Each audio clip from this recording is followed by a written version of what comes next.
Right then, so this is just a quick introduction to this little video I'm doing. It's basically mistakes I've made on some of the tours I've done. A few people have asked me to sort of show something about what can and does go wrong when you're touring or bikepacking.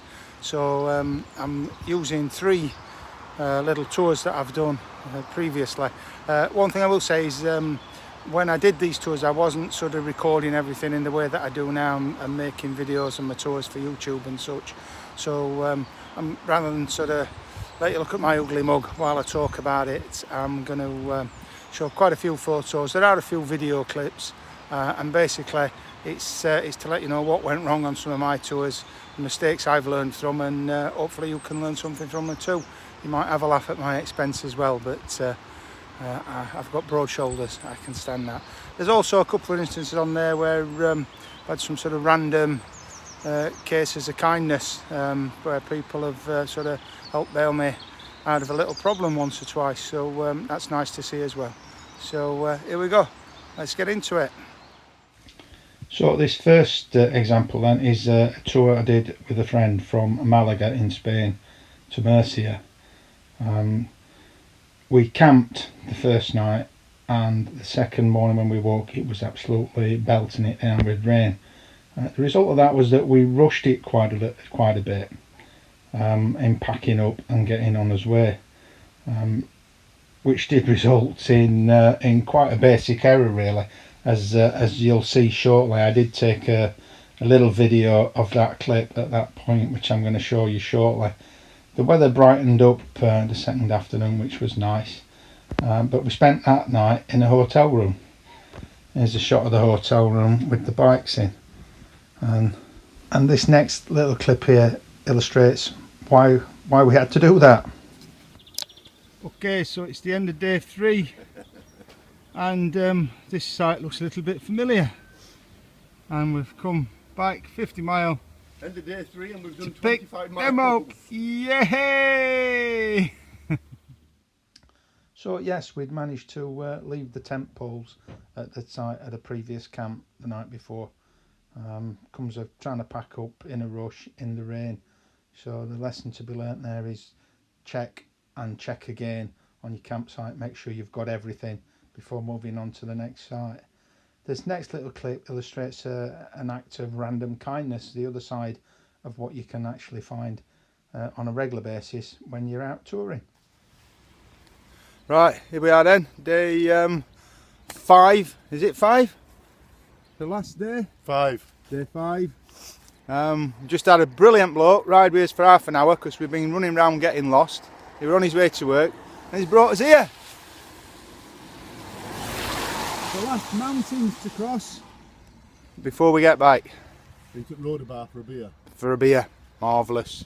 Yeah, so we were riding around the city of Murcia, looking rather lost, and a chap on his way to work saw us, stopped, spoke to us. He was Spanish but spoke brilliant English, and took us there and put us on his way way back where we needed to be down at the coast. So that was brilliant. Right, this next tour was from Faro in Portugal to Nerja in Spain, and I intended to go via Gibraltar. Now I didn't plan this trip very well, I have to say. I just thought I'll get on my way, I'll follow the coast down.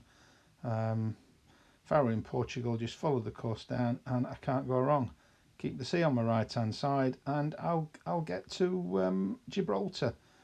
It all went well through Portugal. This is the ferry across into Spain.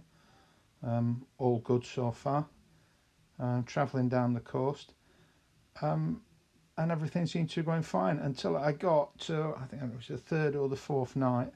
Got to a little town in Spain and couldn't basically get any further down the coast. There was a nature reserve at the other side of the town, and this is the town. Forget the name, I'll put the map up with it on. So I finished having to divert from there to Seville. So the lesson there is, yeah, sometimes you do need to plan. It was great to see Seville. I hadn't planned on that. and also obviously that illustrates that you need to be adaptable. So I changed my plan, changed my route from Seville. I then went over the mountains, which was quite an experience, I have to say, and to the town of Ronda. I've got a little clip from there just to show that.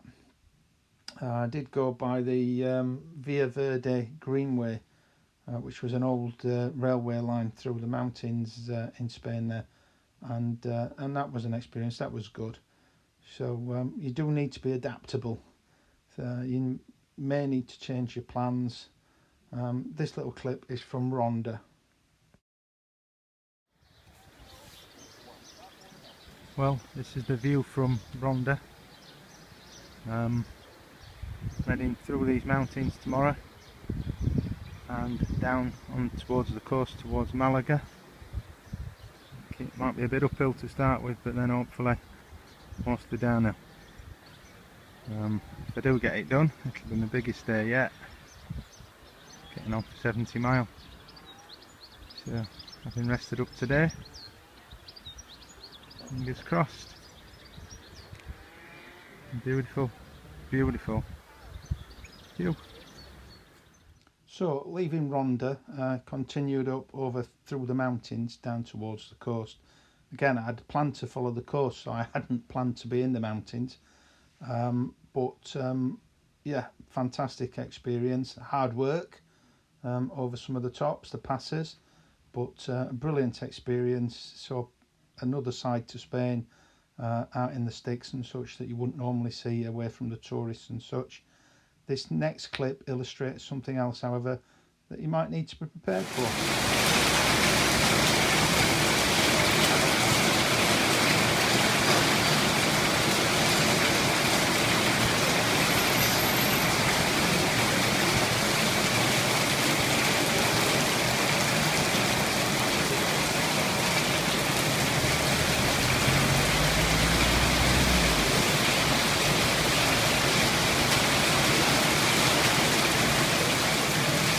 Was having the best day cycling ever. Been riding through this for about an hour. Absolutely soaked to the skin. Here we go to sunny Spain. Viva la España. Yes, the weather. Be prepared for whatever it may throw at you. Check what you could expect and what's possible wherever you're going, and be prepared for that. From there, went down to the coast and spent that night in a hotel to dry out and such before finding a campsite the next night. When I stopped at the campsite, I found that I'd actually lost a bag. I say lost a bag, I don't know whether I'd lost it or whether it was actually stolen when I went into the camp office. So the thing there, I think, really is keep an eye on your bike at all times to prevent anything being stolen, and make sure everything is securely attached to the bike. And the final clip on this this tour is of a chap called Jeff, who was very, very kind and good, and helped me by going and fetching some tools and such for me that I'd lost on that bag. Da-da-da-da-da-da! Good evening. Here's Jeff, look.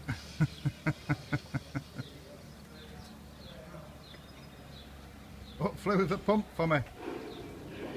The knight in shining armour. I wouldn't say that. Huh? I wouldn't say that. Did you get the pump? I did get that. Well, in that case, you're my knight in shining armour. I don't care what you say. Thank you very much. I'm from fucking Lancashire, mate. Okay, so this last one was the Transpennine Trail, setting off from Liverpool, myself and Steve, and this was in November. And the moral of this one again is about the weather. It was pretty mild and the forecast was pretty good when we set off, and all was going well.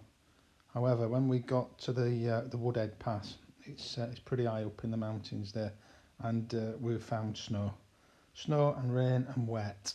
And the biggest problem was I only had one change of footwear, and feet got wet and absolutely freezing, which actually resulted in us having to call a stop to it at that point. We didn't make it the full length of the route. Right, so there we go. The mistakes that I've made. Hopefully that was useful for you. Hopefully you can learn something from that, learn from my errors. I like to think I'm a lot better prepared and such now.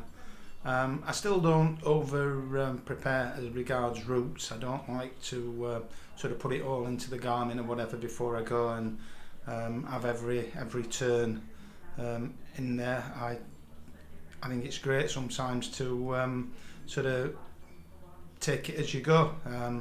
You find things along the route, places you might want to stay, detours you might want to make, that sort of thing, and I like to have that freedom. I have done it the other way as well. I've toured and booked youth hostels the whole way, in which case obviously you need to get to your youth hostel. So it depends what you're doing and what suits you. But I hope that's been useful for you. If you like that, please give us a thumbs up. Consider subscribing. Helps the channel, which is growing nicely now, which is great from my point of view. So thanks for that, and we'll see you next time. Hopefully with some more up-to-date camping. Hopefully we'll be through lockdown sooner than later. Stay safe, and thanks till next time.